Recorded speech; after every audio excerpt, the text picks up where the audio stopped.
셋째 주일 예배를 하나님 앞에 시작을 합니다. 조학에 맞춰 묵상 기도 드림으로 주일 2부 예배 시작하겠습니다.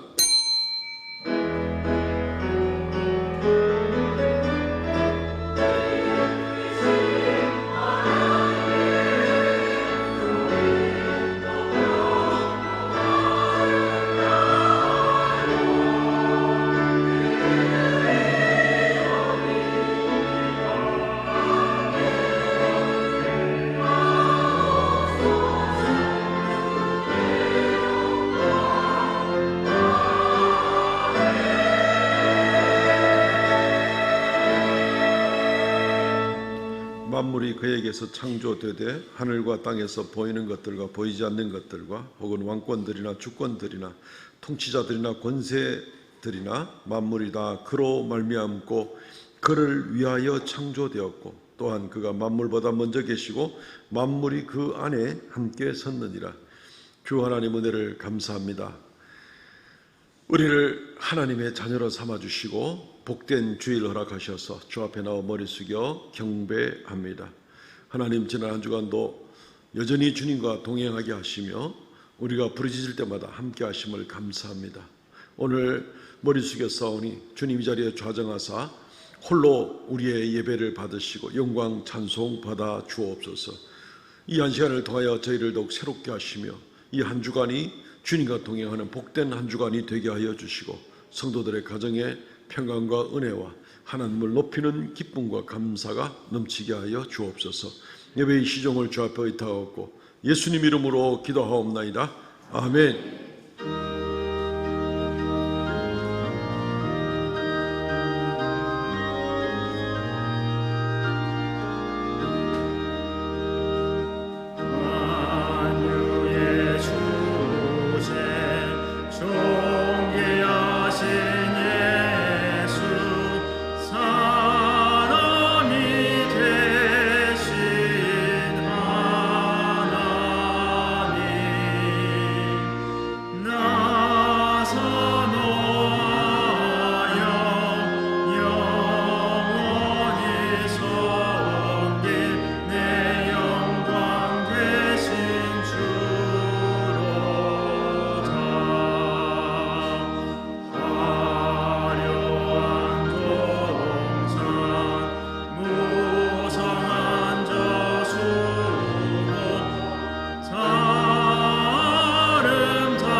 전능하사 천지를 만드신 하나님 아버지를 내가 믿사오며 그 외아들 우리 주 예수 그리스도를 믿사오니 이는 성령으로 잉태하사 동정녀 마리아에게 나시고 본디오 빌라도에게 고난을 받으사 십자가에 못 박혀 죽으시고 장사한 지 사흘 만에 죽은 자 가운데서 다시 살아나시며 하늘에 오르사 전능하신 하나님의 우편에 앉아 계시다가 저리로서 산자와 죽은 자를 심판하러 오시리라.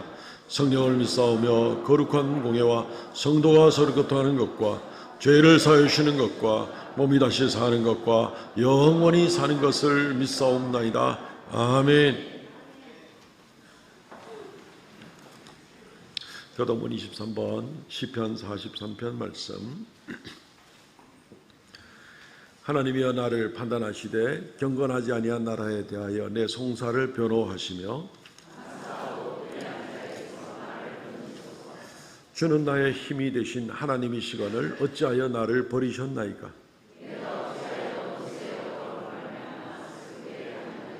주의 빛과 주의 진리를 보내시어 나를 인도하시고 그런즉 내가 하나님의 제단에 나아가 나의 큰 기쁨의 하나님께 이르리이다.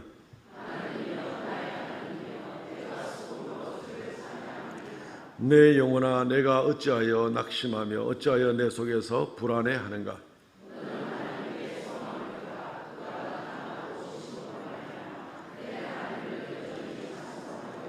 아멘.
길이요 진리요 생명 되시며 예수 그리스도의 십자가로 우리를 구원하여 주시고 영생으로 인도하시는 하나님 우리 아버지, 우리를 향하신 끝이 없는 사랑과 은혜를 생각할 때에 만만 감사를 드립니다. 우리 몸된 삼성교회를 믿음의 선진들의 기도로 이곳에 세우게 하시고 오늘까지 이르게 하시고 부족한 저희들이지만 함께 예배하며 교제하며 공동체 안에서 어려움과 기쁨을 같이 할 수 있는 우리 지체들 붙여주심을 아버지 감사합니다. 연초에 우리 교회에 계획한 모든 일정과 행사를 진행하기 위해서 수고하시는 여러 목사님들과 우리 직원들, 재정부원들, 보이지 않는 곳에서 묵묵히 섬기는 우리 봉사자들 아버지 범사의 형통의 복을 허락하여 주시옵소서. 또 주일학교에 여름 성경학교와 수련회를 준비하고 있습니다. 성령께서 주장하여 주셔서 모든 지체들이 은혜의 강물이 넘쳐나는 역사의 현장이 되게 하옵시고, 우리 자녀와 우리 청년들 그리스도의 말씀으로 거듭나게 하시고, 다음 세대에 참으로 우리 교회와 나라의 지도력을 발휘할 수 있는 주의 일꾼 삼아 주시옵시고, 이로 인해서 준비하고 수고하시는 교사들에게도 아버지여 기쁨의 단을 거둘 수 있도록 역사하여 주시옵소서. 우리 육신의 나약함을 아시는 하나님 아버지, 질병과 또한 사고와 또 수술 후에 아버지 회복을 기다리는 우리 현실 앞에 주어지는 참으로 견디기 어려운 고난과 위기가 있다 할지라도 아버지여 주님의 십자가 굳게 붙들고 기도로 능히 이겨낼 수 있는 담대한 믿음 허락하여 주시옵소서. 세상의 모진 풍파와 여러 사정으로 인해서 낙심하고 소외되고 어려움에 처해 있는 우리 성도들 있으면 가정마다 주님 위로하여 주시옵시고, 이 시대가 참으로 살기 어렵고 어렵다 하지만 오직 우리를 보호하시고 도우시는 주님의 손길을 바라보며 해를 두려워하지 않는 변화받는 성도의 모습으로 강하고 담대하게 살아갈 수 있도록 아버지 인도하여 주시옵소서. 갈급한 심령들에게 주님을 바라보며 아버지여 기도로 믿음으로 승리하는 저희들 되게 하여 주시옵소서. 기름 부어 세우신 담임 목사님 신원을 강건하게 하여 주시옵시고, 아버지 피곤치 않게 하옵시며 말씀 증거하실 때에 우리의 영의 양식이 되게 하옵시고 말씀대로 순종하는 저희들 되게 하여 주시옵소서. 기도로 준비한 할렐루야 찬양대 아버지 찬양을 받아주시옵소서. 모든 대원들 주님의 성호를 찬양할 때에 가정마다 하늘의 복으로 채워주시옵소서. 우리를 억만죄악에서 구원하신 예수님의 이름으로 기도드립니다. 아멘.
할렐루야, 감사합니다. 하나님 말씀 봉독하겠습니다. 골로새서 2장 6절로 7절 말씀입니다. 그러므로 너희가 그리스도 예수를 주로 받았으니 그 안에서 행하되 그 안에 뿌리를 박으며 세움을 받아 교훈을 받은 대로 믿음에 굳게 서서 감사함을 넘치게 하라. 아멘. 오늘 이 말씀 중심으로 해서 그리스도 안에 사십시오라는 제목으로 말씀을 증거하겠습니다. 이 세상에서 지금 제일 살기에 좋은 곳이 어디입니까? 제일 아름다운 곳은 어디입니까? 몰디브라는 것은 그 우물 속에 깨구리처럼 맨날 대한민국 하지 마시고 몰디브라는 곳이 세계에서 제일 아름다운 나라로 알려져 있습니다. 인구도 얼마 되지 않는 그런 아주 작은 나라인데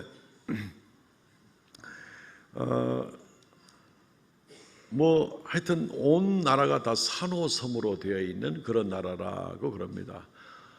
혹시 예전에 어느 영화에 나왔다 그러는데 몰디브 가서 모히또 한 잔 마시고 이런 얘기가 나왔는데 저는 못 가봐서 모르겠습니다만 근데 세상에서 가장 아름다운 나라, 온통 산호섬으로 다 둘러싸인 나라. 그러나 이 나라가 문제는 뭐냐면은 이 나라 국토의 80%가 해발 1m라는 겁니다. 해발 1m.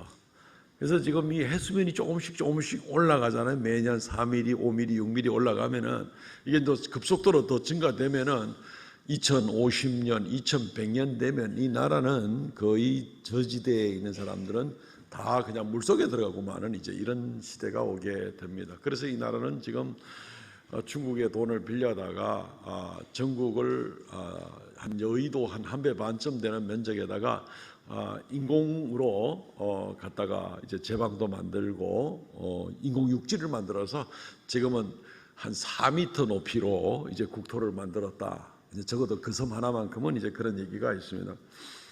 아무리 좋은 나라, 아름다운 나라라도 이제 곧 멸망할 그럴 땅이라면은 결코 그렇게 안전한 곳이 아니겠죠. 우리 대구 사람들은 바다 좋아하잖아요, 그죠? 예, 부산에 그 광안대교가 만들어졌을 때, 그리고 나서 몇 년 지난 다음에 부산의 그 광안대교를 한번 건너보니까 너무 멋진 거예요. 어떻게 사람이 저렇게 아름다운 다리를 이중으로 다리를 만들 수 있겠는가 싶어서 저는 광안대교를 처음 방문했을 때 3번 건넜습니다. 갔다가 왔다가 또 갔다가 1시간 만에 3번 왔다 갔다 했습니다. 예. 너무너무 멋있는 거예요. 예. 다리값도 제법 비싸더만 어쨌든 그래 열심히 좀 다녔습니다. 예. 부산이 참 좋죠. 항구 도시고 참 멋진 바다가 있고 참 좋습니다. 근데 요즘에 부산이 노령화가 이제 극심해져 가면서 젊은 청년들도 좀 든든한 직장이 있거나 아니면 첨단 과학을 자기 실력을 발휘할 수 있는 이런 데를 찾아서 수도권으로 서울 경기 지역으로 다 움직여 버리고 마니까 어떤 말이 있을 정도냐면은 부산은 이제 노인과 바다만 있는 도시. 무슨 해밍웨이 작품 이름은 아닌데 노인과 바다만 있는 도시가 지금 돼갈 입장이라서 부산이 굉장히 낙심이 됩니다. 영도 같은 데는 더 심하고요. 어쨌든 참 그렇게 아름답게만 하는 보이는 것 같아도 결국은 그렇지 못한 모습입니다.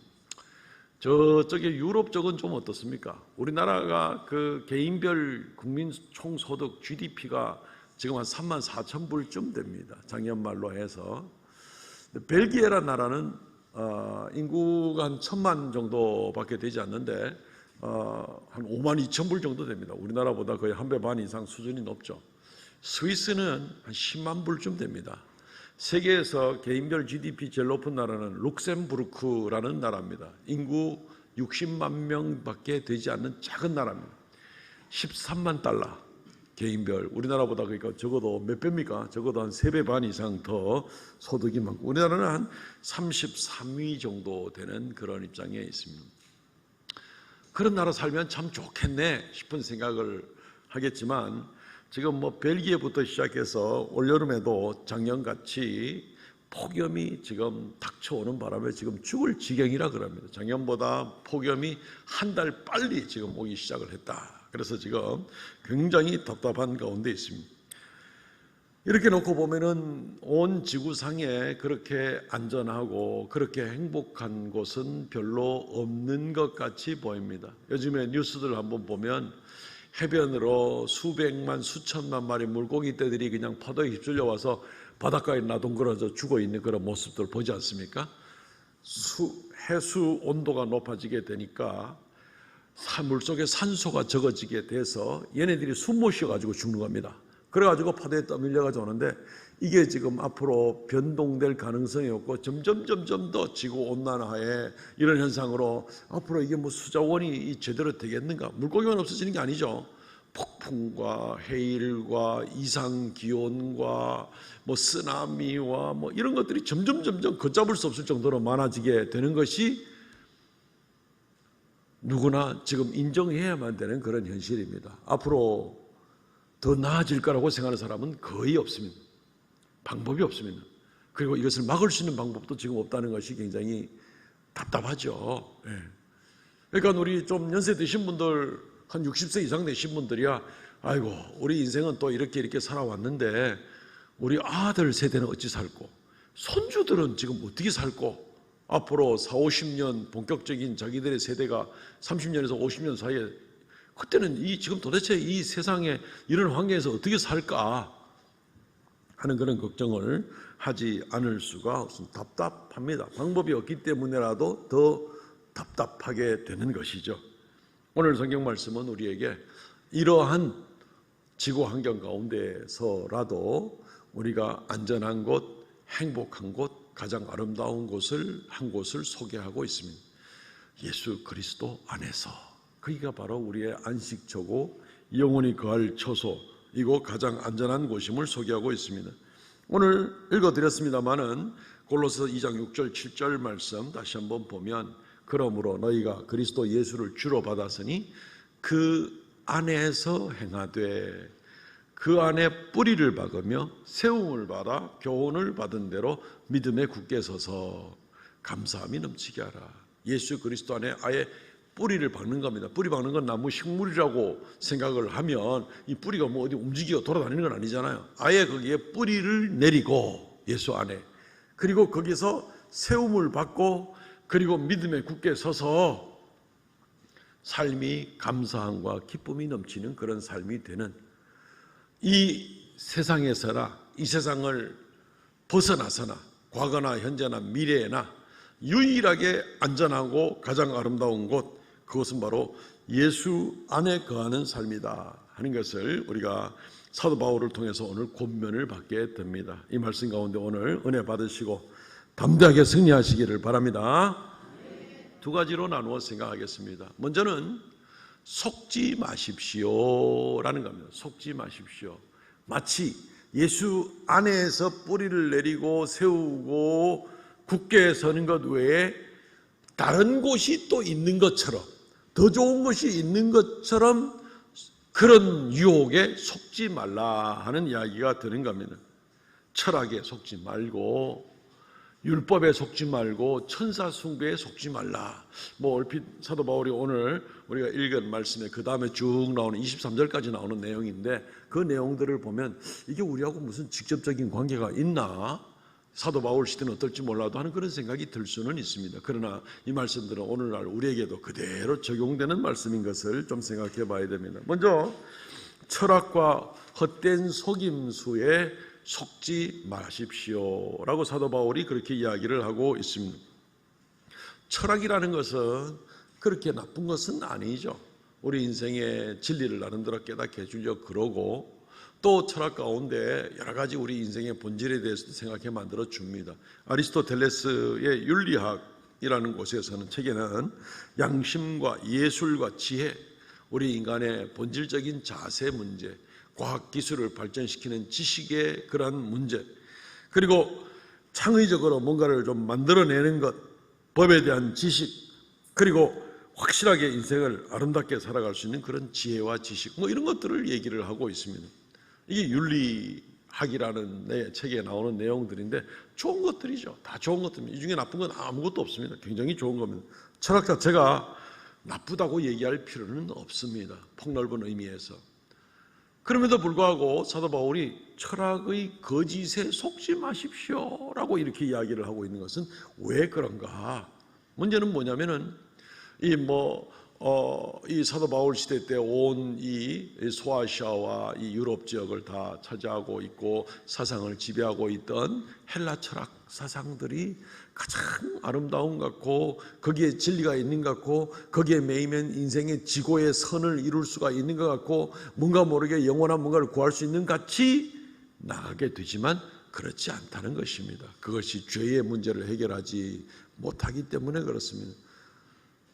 아니, 이 세상에서 있는 생활을 가르치는 철학의 부분에 있어서도 인격적으로 좀 더 나아지고 인간의 존엄을 좀 더 높여드리고 교양도 좀 더 많아지게 되고 어떤 창의적인 개발과 발전을 위해서 삶의 환경도 좀 더 나아지고 이거 다 좋은 거죠. 나쁜 것이 없습니다. 그러나 거기에 속지 말라. 뭘 속지 마냐? 거기에 올인하지 말라는 겁니다. 그것이 우리를 영생으로 인도해 줄 수 있느냐? 그럴 수가 없기 때문에 거기에 올인하는 걸로 인해서 하나님을 멀리하고 예수를 멀리하는 그렇게 속임수를 당하지 말라라고 이야기를 하고 있는 것입니다. 모든 것을 얻고 내가 아무리 고상하게 뭔가 인격과 교양이 갖추어졌다 하고 그런다 하더라도 영생 얻지 못하고 하나님의 지옥 심판을 받게 되면 무슨 소용이 있겠습니까? 속지 말라는 겁니다. 사도 바울은 거기서 이러한 것들을 경고를 하고 있는 그런 모습을 우리가 볼 수 있습니다.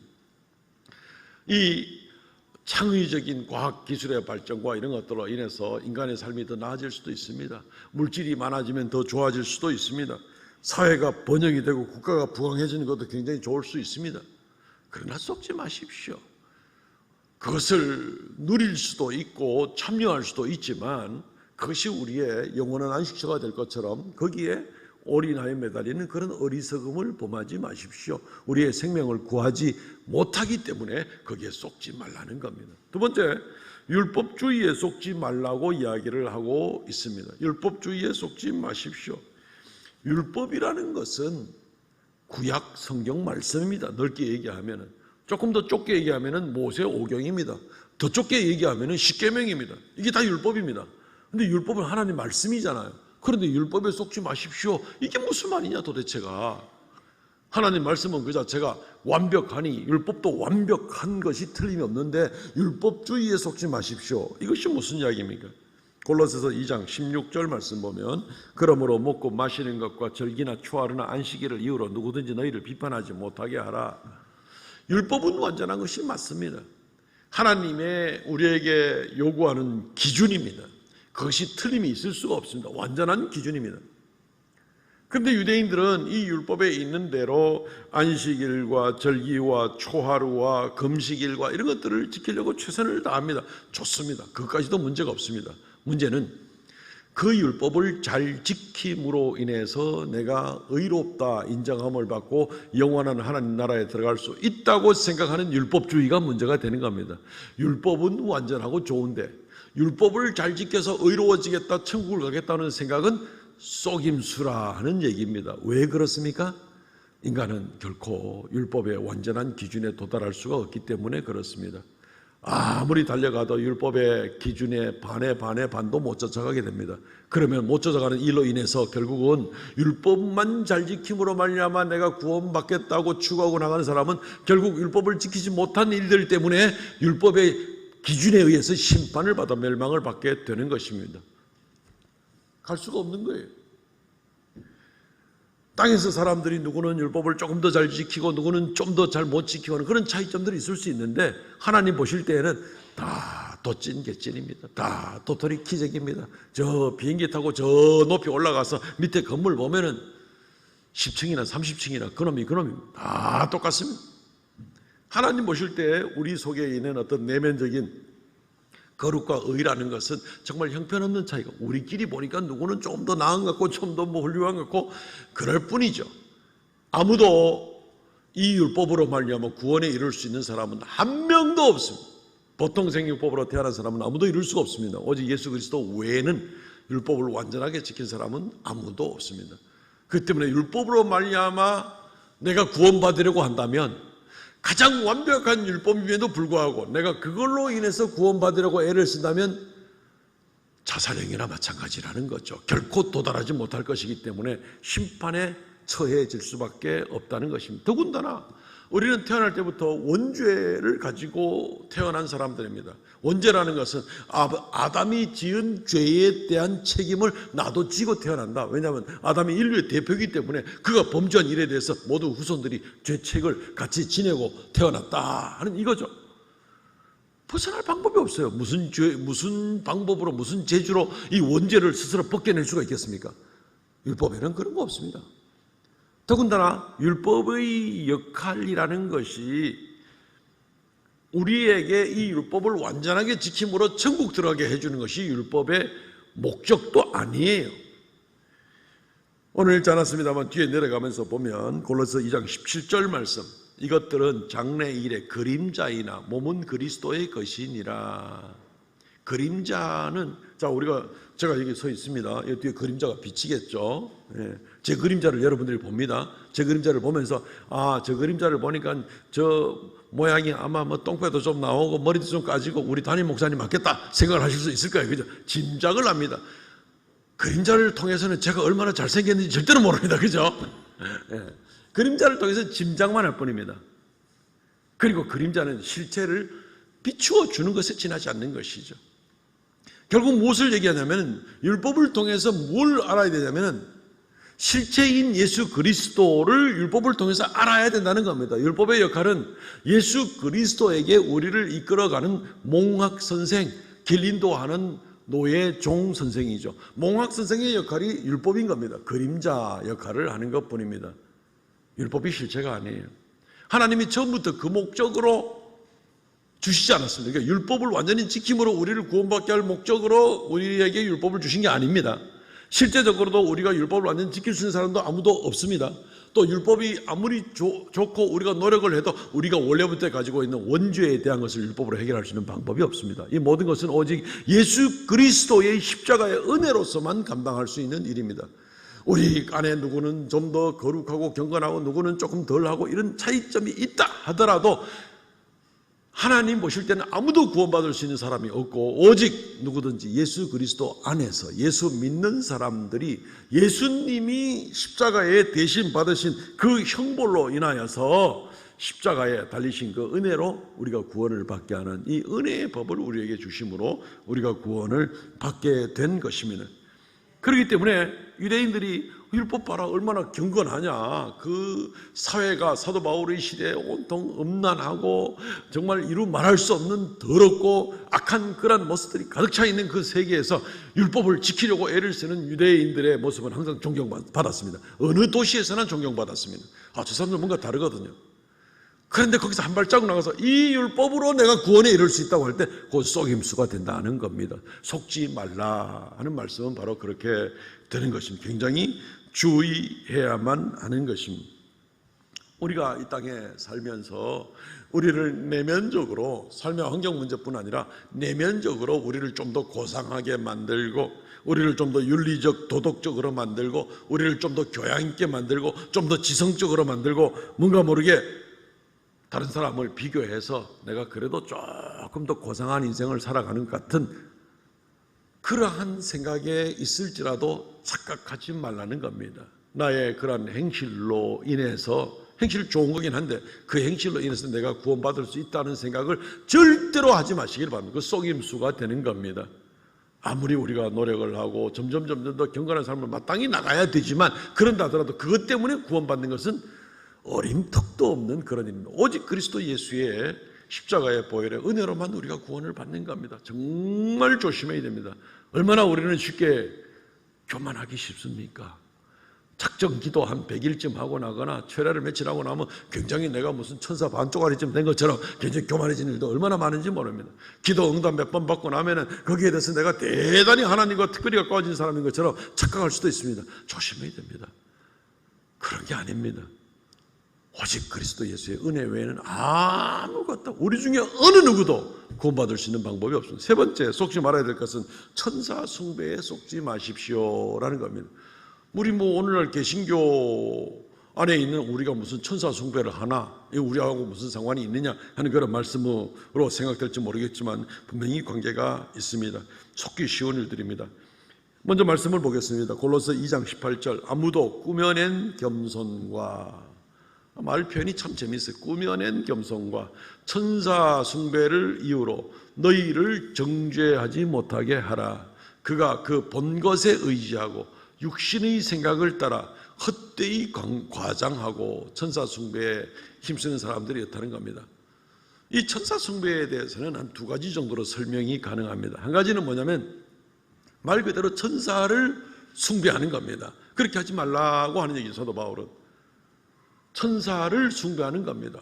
천사가 하나님과 우리 사이에 중보자가 되고 내가 천사에게 기도하고 그리고 천사를 공경하고 천사의 형상을 만들고 그 앞에 예배하고 하는 이런 모습들을 말하는 거죠. 천사 숭배를 하지 말라. 실제로 기독교 회사 가운데 보면은 저스틴 마터 같은 사람, 암브로스 같은 사람들은 뭐 좋은 신앙인들이고 그러한 신학자들이기도 했지만 천사 숭배를 허락을 한 그런 일들이 있습니다. 어거스틴, 오리겐, 이레니우스 이런 사람들은 물론 반대를 했죠. 오늘날 이게 옛날 문제가 아니라 오늘날의 문제에 얼마든지 적용된다고 말씀을 드렸는데 로마 캐톨릭 같은 경우 천사 숭배는 그냥 공공연합니다. 천사에게 기도합니다. 천사에게만 기도하고 예배합니까? 마리아도 숭배합니다. 심지어 성인도 숭배하고 성인의 이름으로 기도하고. 우리 누구 이름으로 기도합니까? 오직 예수 그리스도 이름으로 기도하잖아요. 왜? 천하에 하나님께서 우리에게 구원받을 만한 다른 이름을 주신 적이 없느니라. 사도행전 4장 12절 말씀 나온 것처럼 다른 이름을 주신 적이 없기 때문에 우리는 오직 예수의 이름으로만 기도하고 예수에게 경배하고 삼위일체 하나님에게만 경배를 하는데 이 로마 캐톨릭은 그렇지를 않다는 것이죠. 굉장히 위험합니다. 성인들을 숭배하고 십자가를 숭배하고 굉장히 위험한 요소들이 많이 있습니다. 성경을 위배하는 짓들이 되거든요. 초자연적인 존재들이 천사들이니까 그럴싸해 보지만 결코 그럴 수는 없다는 겁니다. 그래서는 안 되는 겁니다. 천사 숭배에 대한 또 다른 요소가 어떤 것이냐면 천사가 숭배하는, 천사가 예배하는 것을 흉내내는 그러한 것들을 조심하라 하는 그런 뜻도 여기에 아울러 있습니다. 천사가 하나님을 경배하죠. 우리처럼 하나님을 경배합니다. 그런데 누구 경배가 더 멋있는 경배 같습니까? 천사들의 경배가 더 안 멋있겠나 싶은 생각을 합니다. 이사야서 6장 1절부터 4절 말씀에 보면 천사가 하나님을 경배하는 모습들이 나옵니다. 2절, 스랍들이 모시고 섰는데 2절입니다. 각기 6날개가 있고 그 둘로는 얼굴을 가리고 둘로는 자기 발을 가리고 둘로는 날면서 거룩하다 거룩하다 거룩하다 만군의 여호와여 그의 영광이 온 땅에 충만하다. 천사들이 하나님을 경배하는 거 이런 거 뭐 굉장히 멋있어 보이죠. 예, 굉장히 멋있어. 신비하고 천상의 예배입니다. 실제로 천상의 예배는 있죠. 예, 얼마든지 그런 모습이 있습니다. 천사들의 예배는 우리가 얼마든지 인정할 수가 있습니다. 그런데 땅에서 우리가 드리는 예배를 천상의 예배처럼 그렇게 생각해서는 안 되는 겁니다. 더군다나 천사들이 예배하는 가운데 그 신비하고 놀라운, 천사들 존재 자체가 신비하니까 당연히 그들의 예배가 신비하고 놀랍겠죠. 그런데 천사들의 신비한 그 예배 같이 우리의 예배와 우리의 신앙생활이 이 신비함 가운데 빠져가지고 특별한 경험을 하고 또 그것이 없으면 제대로 예수 믿는 것도 아닌 것 같이 이렇게 나가는 그런 모습을 가지고 사람들을 판단하게 될 때 큰일 날 일이 생긴다는 것입니다. 당신이 예수를 믿습니까? 예수 믿으면 혹시 성령의 뜨거운 이런 놀라운 특별한 이런 경험을 해봤습니까? 못 해봤는데 그럼 당신 아직 예수 믿는 거 아니야? 굉장히 그럴싸한 말이지만 위험합니다. 위험합니다. 우리 교단의 신학교 교수들이 오래된 얘기입니다만 여기에 빠져가지고 문제가 생겨서 교수들 한 방에 몇 명이나 잘려나가고 이제 이런 일들이 심지어 있습니다. 굉장히 위험한 생각들입니다. 신비주의라고 볼 수가 있는 겁니다. 신비주의에 빠져가지고 특별한 신비한 체험을 하거나 보거나 경험한 것이 아니면 예수 믿는 것이 아니다. 성령께서 임한 것이 아니다. 성령으로 말미암아 당신이 구원받은 것이 아니다라고 판단을 해버리는 겁니다.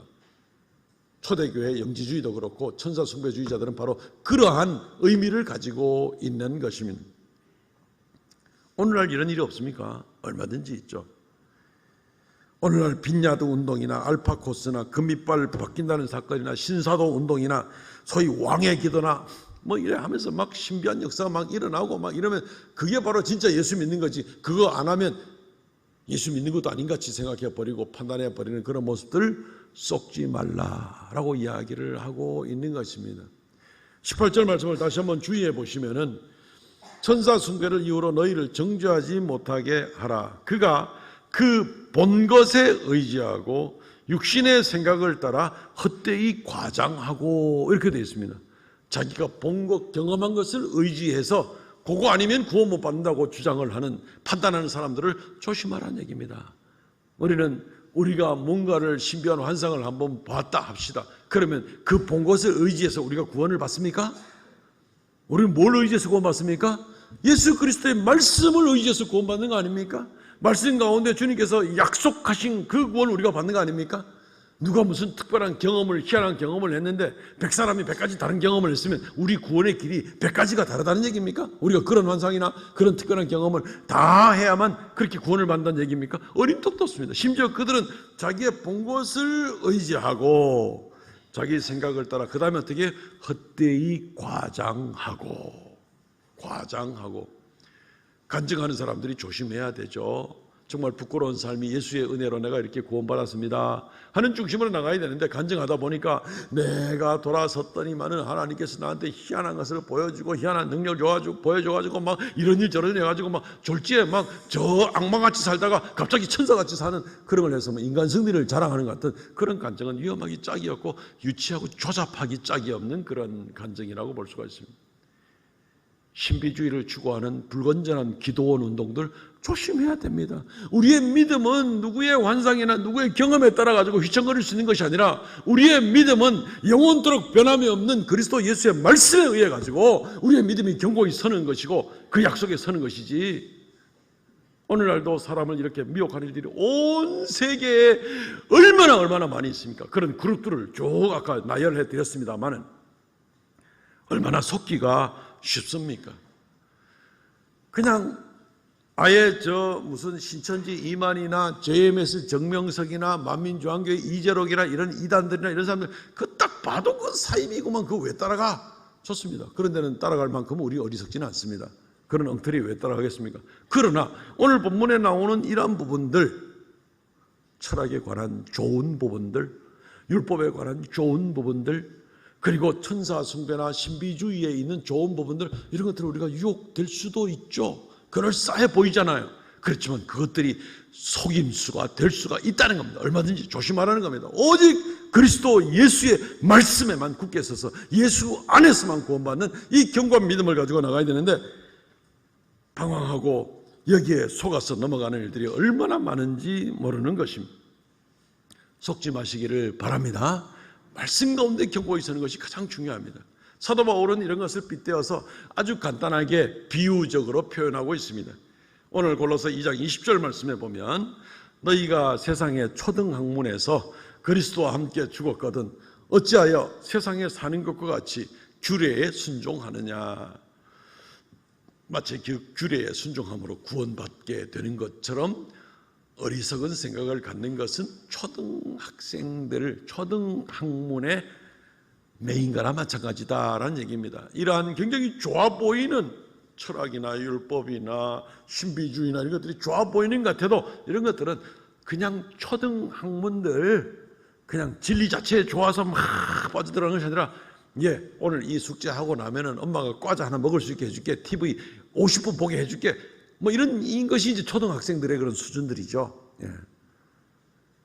나름대로 좋은 면이 있지만 그것이 정말 우리를 진리 가운데 이끌기는 아직 너무나 부족한 그런 모습을 보게 되는 겁니다. 한번 예를 들어서 이렇게 생각해 보시죠. 얼마 전에 나로호를 발사해서 우주 궤도에 올리고 한국도 이제 통신 위성을 거기서 여러 개 쏘아내 가지고 지구 궤도를 돌게 하는데 우리 기술로 해서 드디어 성공을 했습니다. 대단한 발전입니다. 정말로 찬사를 보낼 만한 그런 좋은 일이죠.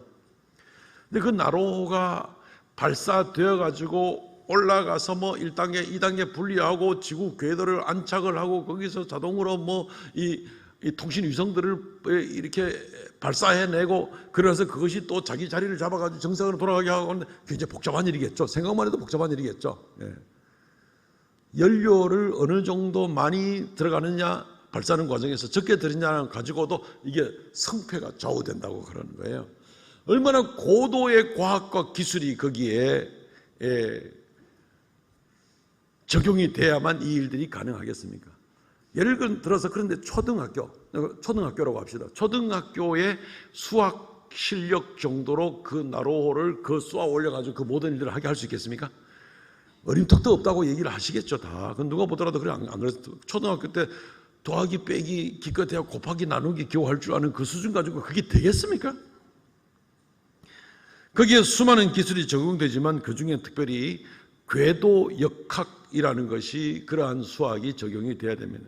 거기에는 함수의 그래프라는 것이 적용이 돼야 된다 그러면 뭔 소리인지 저도 모릅니다, 이게. 여러분들 아세요? 혹시 여러분들 가운데 혹시 전문 분야가 이쪽 분야에 있는 분들 아시겠죠? 뭔 소리인지 모릅니다. 이름도 들어도 모릅니다. 궤도 역학, 함수의 그래프, 어쨌든 이런 것들이 완벽하게 이루어져야만 그 일이 가능하다는 겁니다. 초등학교 가지고는 안 된다는 거죠. 우리가 이 땅에 살면서 꼴랑지구 대기권 바깥에 벗어나가지고 위성 돌리는 데만 해도 지금 이런 고도의 지식이 축적된 것이 발휘가 돼야 되는데 우리가 영원한 천국에서 죄의 문제를 완전히 씻음을 받고 영원한 영광 가운데 영생을 누리게 될 때 도대체 어느 정도의 실제적인 그런 능력이 필요하다는 말입니까? 어느 정도의 놀라운 원리가 적용되어야 된다는 말입니까?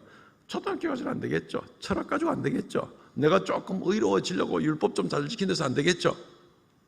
신비주의 좀 빠진 데서 안 되겠죠. 올라갈 수 있겠어요. 천국에 어림떡도 없습니다. 사도 바울이 적절하게 잘 표현했습니다. 초등학문에 지나지 않는 것이다. 그런 거는 그리스도 예수의 죽음과 함께 다 그냥 죽었다고 하고 이제는 너희는 그리스도 예수를 믿고 예수 안에서 예수께서 흘리신 보혈의 피로 말미암아 그 은혜로 구원받아가지고 이제 예수님의 은혜로 영생을 얻는 거기에만 매이는 것이 우리가 살 길이다 라고 이렇게 얘기를 해주고 있는 것입니다. 어림턱도 없습니다. 세상에 뭐 가지고 우리의 죄를 용서하고 우리를 영생을 얻게 해줄 수 있다는 말입니까? 예수 그리스도 안에 밖에 없습니다. 그래서 오늘 말씀의 두 번째, 오직 예수 그리스도 안에 사십시오. 시간이 많이 지나갔습니다. 예수 그리스도 안에 사십시오. 6절 7절 말씀을 다시 한번 보시기 바랍니다. 그러므로 너희가 그리스도 예수를 주로 받았으니 그 안에서 행하라. 그 안에 뿌리를 박으며 세움을 받아 교훈을 받은 대로 믿음에 굳게 서서 감사함이 넘치게 하라.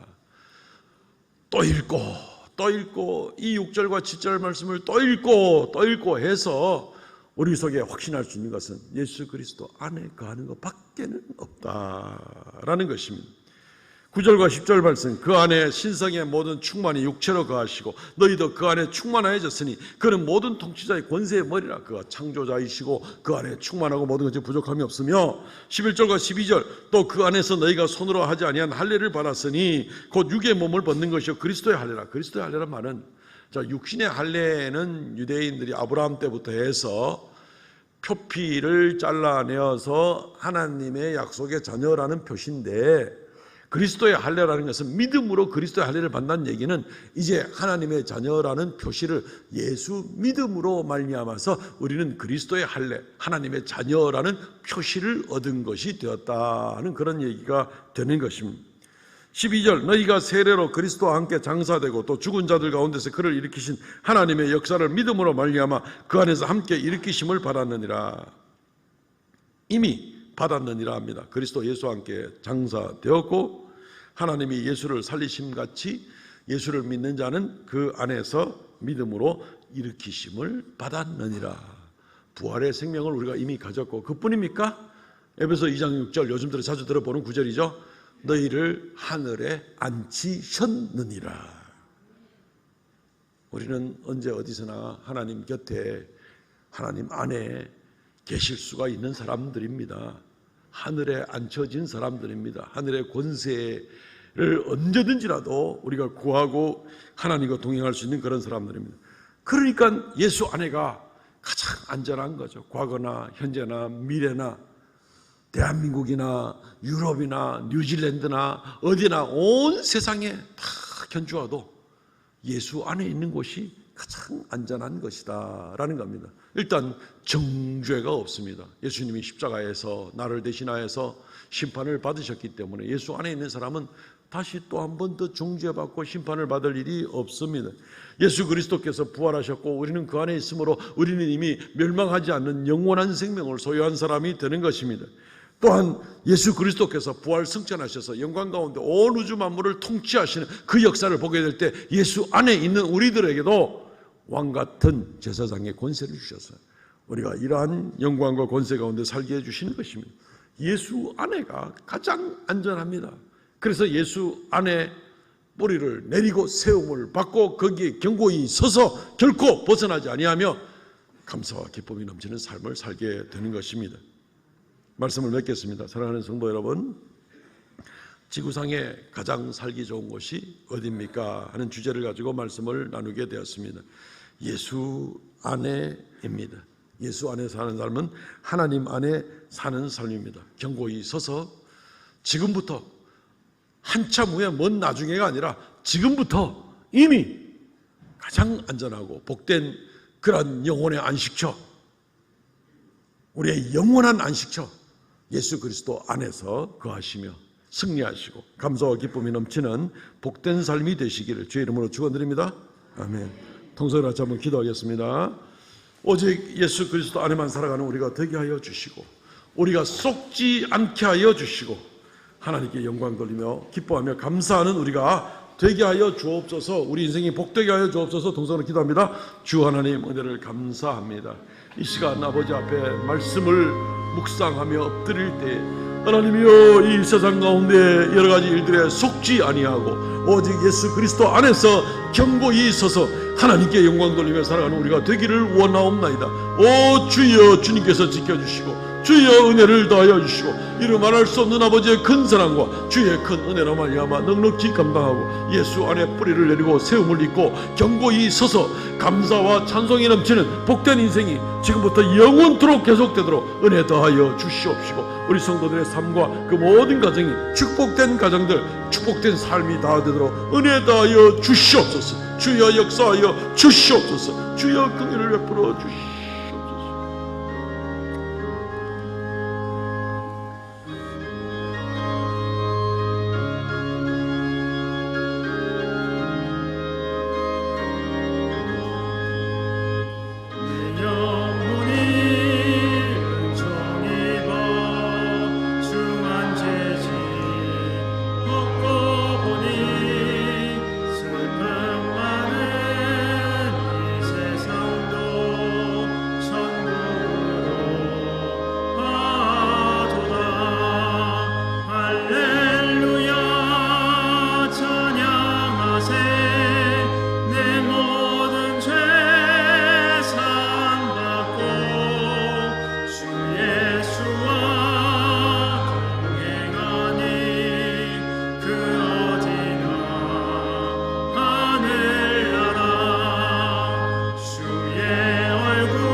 죄 많은 이 세상은 내 집이 될 수가 없고 안전할 수도 없고 영원히 아름다울 수도 없으며 평안할 수도 없음을 새롭게 깨닫게 됩니다. 오직 예수 그리스도 내 주 안에 내 영혼의 안식처를 영원토록 자리하고 머리를 내리고 세움을 받고 견고히 서서 오직 주님과 더불어 동행하고 감사와 기쁨이 넘치는 복된 삶을 다 살아 누리는 우리가 되게 하여 주시옵고 영원까지 이러한 삶이 계속되도록 은혜 다하여 주옵소서. 이 시간 주님의 말씀을 따라 11조의 예물, 감사의 예물, 정한 예물 올리오니 하나님께서 받아 주시옵고 생명의 역사, 주의 이름 존귀케 되는 역사가 더욱 나타나게 하여 주시오며 드린 손길마다 주께서 만복으로 더하여 주시옵고 날마다 새롭게 하여 주시어서 범사에 주님께 인정받으며 주님께서 동행하여 주시며 모든 필요를 하나님께서 채워주시는 귀한 복된 성도들 다 되게 하여 주옵소서. 아버지 하나님, 이 시간 머리 숙입니다. 이 한 주간도 오직 위로부터 내리는 은혜와 평강이 성도들의 가정마다 넘치게 하여 주시옵소서. 홀로 영광받아 주시옵고 믿음 가운데 견고히 있어서 주에 다시 오실 그날까지 주님과 더불어 동행하고 나가는 우리 모두가 되게 하여 주시옵소서. 예수님 이름으로 기도합나이다. 아멘. 지금은 우리 주 예수 그리스도의 은혜와 아버지 하나님 극진하신 사랑과 성령의 교통하심과 새롭게 하심의 역사가 이 시간 머리 숙여 경배하는 하나님의 거룩한 백성들에게 영원토록 함께 있을지어다. 아멘.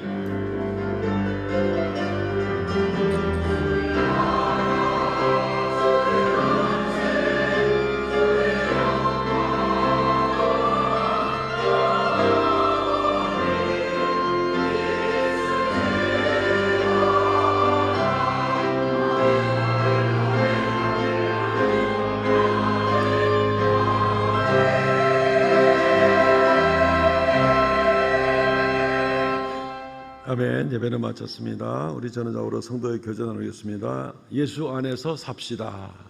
예수 안에서 삽시다. 예, 오직 예수 안에서 살겠습니다. 주보를 점주해 주시고요. 광고 말씀드립니다. 오후 예배는 사여전도의 헌신 예배로 드립니다. 말씀은 감기탁 목사님께서 전해주시겠습니다. 성경 완독자들은 다음 주일까지 교회 사무실로 알려주시기 바랍니다. 2부 예배 후에 본당에서 베데스다 모임이 있습니다. 베데스다 회원들은 본당에 그대로 다 남아주시면 되겠습니다. 매월 셋째 주일 남전도회 원래 모이는 날입니다. 남전도 회원들은 꼭 참석해 주시고요. 2023년 상반기 권사 기도회 금요 전도대가 이번 주까지 모이고 여름 더운 날씨에는 잠시 방학을 하도록 하겠습니다. 끝까지 분투해 주시기 바라고요. 주일학교, 여름 성경학교 및 또 중고등부 다윗 청년의 여름 수련회가 열리게 됩니다. 일정들이 거기에 자세히 나왔는데 자세히 보시고 또 기도해 주시고 협력해 주시기를 바랍니다. 우리 다음 세대들이 여름 시간에 집중적으로 하나님께 훈련받고 믿음이 자라나는 그런 시간들이 되겠습니다. 적극적인 관심을 가져주시기를 바랍니다. 이번 주 금요 기도회 봉사는 사남전도회입니다. 오늘 점심 식사는 서건정 집사님이 섬깁니다. 감사를 드립니다. 성경 완독자 이경혜 권사님, 이송자 집사님, 이재옥 장로님, 여정희 권사님, 여분당 권사님, 장모영 권사님, 최순영 권사님, 현용문 권사님 수고 많으셨습니다. 일어나서 폐회성 부르고 마칩니다.